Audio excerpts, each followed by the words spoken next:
আসসালামু আলাইকুম, আশা করি সবাই ভালো আছেন। দেখতে পারতেছেন আজকে আমাদের বাড়িতে একটা গরু জবাই হয়েছে। তো এখন এই গরুর মাংসটা কাটা হইতেছে। কয়েকদিন পরে পরে কিন্তু আমরা গ্রামের যত যুবক ছেলেরা আছে তারা কিন্তু মিলে একটা একটা করে গরু আনে, তারপরে এরকম কাটিয়া ভাগা দিয়া বিক্রি করে। তো আজকেও একটা গরু আনা হয়েছিল আর এই গরুটা এখন কাটা হইতেছে। তো দাঁড়ায় দাঁড়ায় গরু কাটা দেখতেছিলাম। গরু কাটা শেষ হইলে তারপরে হলো মাংস নিয়ে পরে রান্না করাম।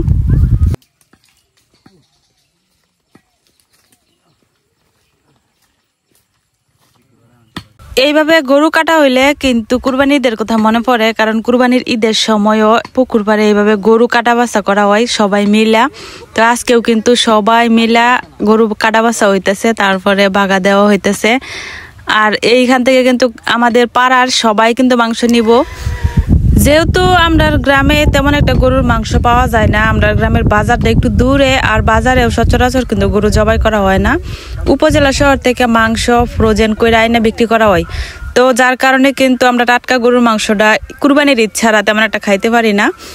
তো এইভাবে গরু কিনা জবাই করলে সবাই কিন্তু একটু একটু করে হইলেও গরুর মাংস খাওয়ার স্বাদটা উপভোগ করতে পারি। যদিও আমি গরু বা ছাগল বা মুরগি যেটাই হোক মানে জবাই করাটা দেখতে পারি না, আমার খুবই খারাপ লাগে। কিন্তু জবাই করার পরে মাংস কাটাটা দেখতে ভালোই লাগে, কারণ সবাই মিলে যখন কাটে অনেক মজা করে করে কাটে, তো ওইটা দেখতে কিন্তু ভালো লাগে। তো দাঁড়ায় দাঁড়ায় দেখতেছিলাম, মাংস কাটা শেষ হইলে তারপরে নিয়ে বাড়িতে যাইয়াম। তো এতক্ষণে মাত্র মাংস কাটা শেষ হয়েছে, এখন প্রায় সন্ধ্যা হয়ে যেতেছে গা। তো এখানে আমি যে মাংস নিয়ে এসে পড়ছি, আজকে রান্না করা হইতেছে বাসমতি চাল দিয়া আর এই গরুর মাংস দিয়া বিরিয়ানি। তো সন্ধ্যা হয়ে যাব রান্না করতে করতে, এখন রান্নার আয়োজন শুরু করি। মাংসটা আমি এখন ভালো করে ধুয়ে নিতেছি। আর এই যে দেখেন মাংসের পিসগুলা কিন্তু এরকম বড় বড়ই রাখছি, মানে যেভাবে কাটা হয়েছিল এভাবে আছে, আমি কিন্তু আর কাটটা নেই নাই।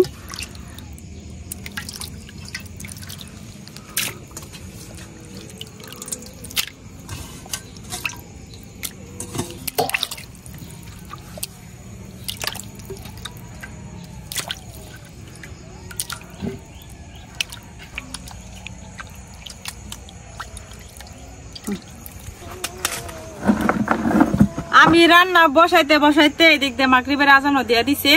তো আজকে একটু রাতি হয়ে যাবো রান্না করতে। এখন কড়াই বসাই দিছি। তো প্রথমেই আমি বেরেস্তা বানাই নিলাম। তো বেরেস্তা বানানোর জন্য আমি এখানে 1 বাটি পরিমাণ পেঁয়াজ আগে থেকে কাটতে নিছি। তো এই পেঁয়াজটা বেরেস্তা করে নিলাম। তেল গরম হয়ে গেছে, এখন ওই পেঁয়াজ গুলা দিয়ে দিতেছি।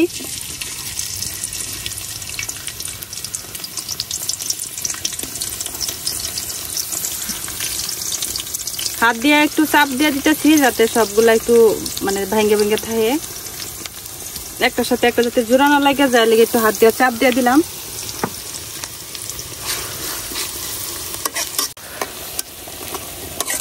আর এদিক দিয়ে আমি মাংসটা রেডি করে নেই। দিয়ে দিতেছি শুকনো মরিচের গুঁড়া, হলুদ গুঁড়া, জিরার গুঁড়া, রসুন বাটা, আদা বাটা, আর দিয়ে দিতেছি বাটা পেঁয়াজ 2 চামচের মতো দিয়ে দিলাম পেঁয়াজ বাটা। দিয়ে দিতেছি লবণ। এখন হাত দিয়ে ভালো করে মাখাই নিলাম।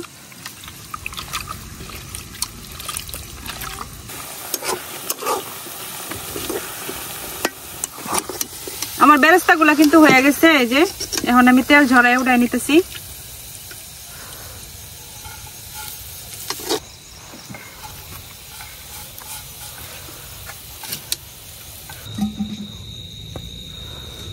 তো এইদিকে আমি যে মাংসটা ম্যারিনেশন করছি, এই মাংসের মধ্যে এখন এখান থেকে অর্ধেকটা পরিমাণ বেরেস্তা দিয়ে দেম আর অর্ধেকটা রেখে দেম পরে।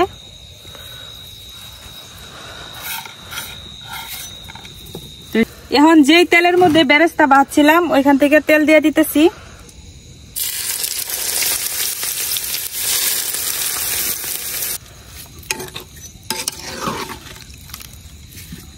এখন আমি নিয়ে নিচ্ছি এখানে বাসমতি চাল 1 কেজি। তো এই চালটারে এখন ধুইয়া তারপর কিছুক্ষণ ভিজাই রাখবাম।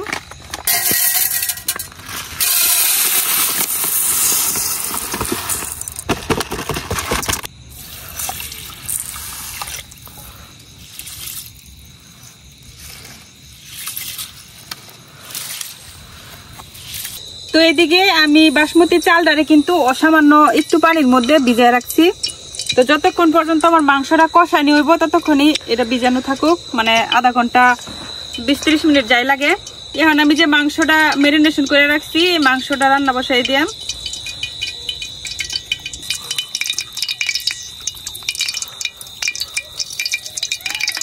কড়াইয়ে বেরেস্তা বাজার অল্প একটু তেলা ছিল, এটার মধ্যে মাংসটা দিয়ে দিলাম।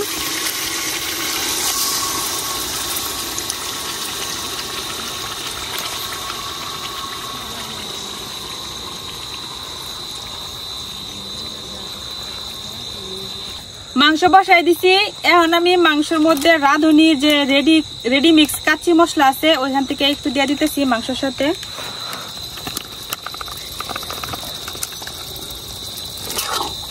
পানি ছাড়া আমি মাংসটা এখন কষাই নিলাম খুব ভালো করে।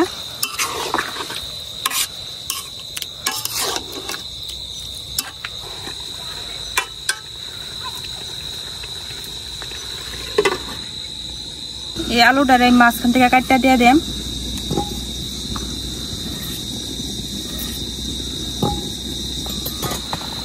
এখন এই আলুগুলারও মাংসের সাথে কষাই নিলাম।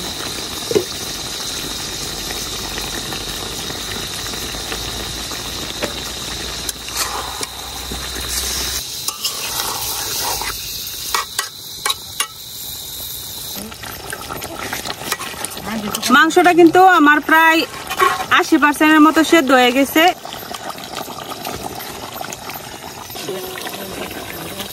মাংসটা কিন্তু হয়ে গেছে, এখন আমি নামাই নিলাম।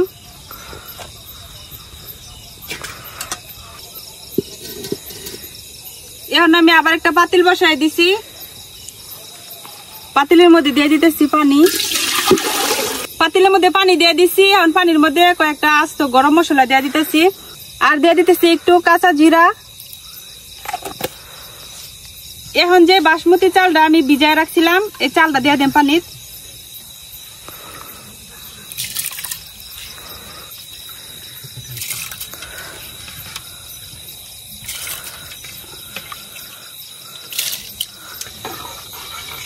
তো চালটা দিয়ে দিছি, এখন এই চালটা বলো কুড়াই নিয়াম।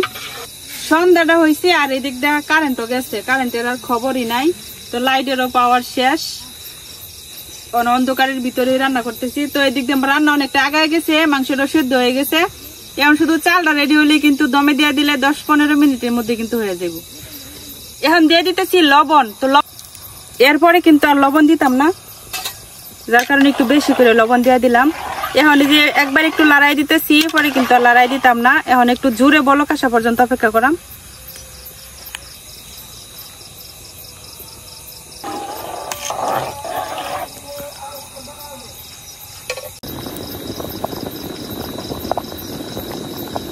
আর এখন দেখি ভাতটা কতটুক হয়েছে। তো এই যে চাপ দিলে ভাতটা 2 খন্ড হয়ে যেতেছে, তার মানে আমার ভাতটা একদম পারফেক্ট ভাবে হয়ে গেছে। এখন আমি ভাতটা এখান থেকে সাইডকে উঠাই নিলাম।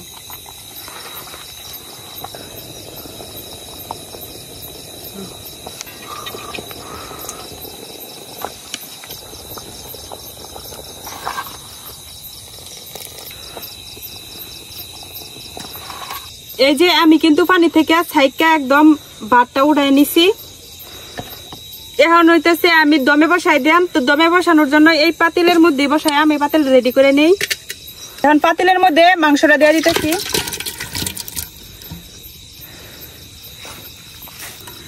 তো যে পাতিলের নিচে মাংসটা দিয়ে দিলাম, এখন উপর থেকে ভাতটা দিয়ে দেম।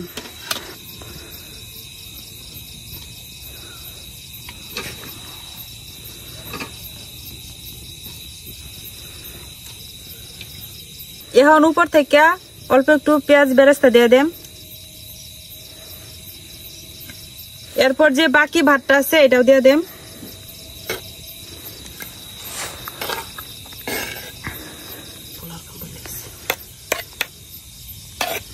এখন ভাতটা আমি খুব সুন্দর করে সমান করে দিলাম।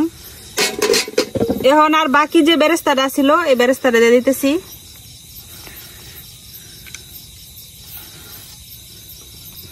এখন উপর থেকে দিয়ে দিতেছি ঘি।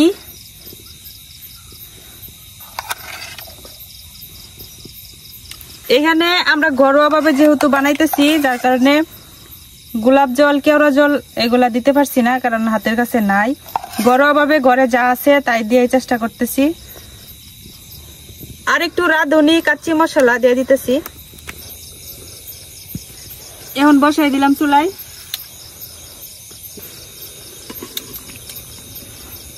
তো প্রায় 20 মিনিট হয়ে গেছে। এর ফাঁকে দিয়ে আবার আমি যাইয়া হলো আমার সবজির বাগানে পানি টানি দিয়ে এসে পড়ছি। আজকে যে সন্ধ্যার পর থেকে রান্না বসাই দিয়েছিলাম, আর পানি দেওয়া হয়েছিল না। এখন দেখি আমার বিরিয়ানির কি অবস্থা। আশা করি যে হয়ে গেছে।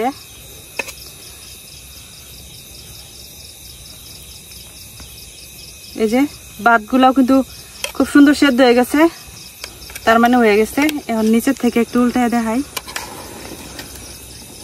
এই যে কতটা ঝরঝরা হয়েছে। এই যে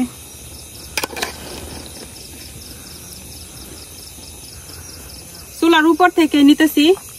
বিসমিল্লাতে নিলাম হলো আলুটার কালারটা কি সুন্দর হয়েছে। এই যে দেখেন, একদম রেস্টুরেন্টের বিরিয়ানির আলু যেরকম কালার হয় এরকম হয়েছে। আর এই যে মাংস।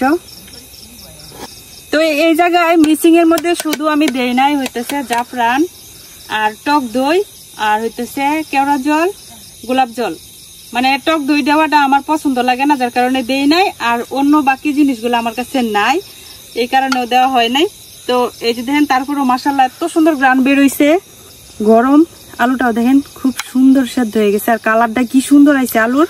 যাই হোক, অনেক রাত হয়ে গেছে আমরা রান্না করতে করতে। আজকে একটু খায়া জাস্ট টেস্ট করি আর কি। বিসমিল্লাহ।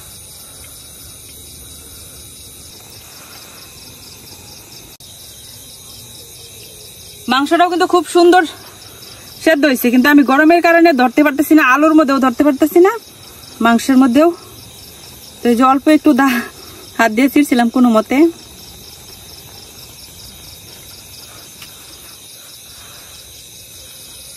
আমার রান্নার ঘরে আজকে কিন্তু প্রথমবারের মতো আমি কাচ্চি বিরিয়ানি রান্না করছি, তাও আবার গরুর মাংস দেয়া। সচরাচর কিন্তু আমরা খাসির কাচ্চি বিরিয়ানিটা খাই, গরুর মাংস কাচ্চি বিরিয়ানি তেমন একটা খাওয়া হয় না। তবে আজকে রান্না করছি আমার মাটির চুলায়, খুব কম ইনগ্রিডিয়েন্টসে, মানে ঘরের তৈরি মশলাপাতি দিয়া। আলহামদুলিল্লাহ অনেক ভালো হয়েছে, কিন্তু মানে আমার কাছে তো একদম রেস্টুরেন্টের মতোই লাগতেছে। তো আজকে রাত হয়ে গেছে, এখন আর খাওয়া দাওয়া করতাম না, একদম বাড়িতে যেয়ে খাওয়া দাওয়া করাম। তো এই পর্যন্ত ভিডিওটা কেমন লাগলো অবশ্যই কমেন্টে জানাবেন, আর ভালো লাগলে অবশ্যই চ্যানেলটা সাবস্ক্রাইব করে দিবেন। আজকে এই পর্যন্তই, আল্লাহ হাফেজ।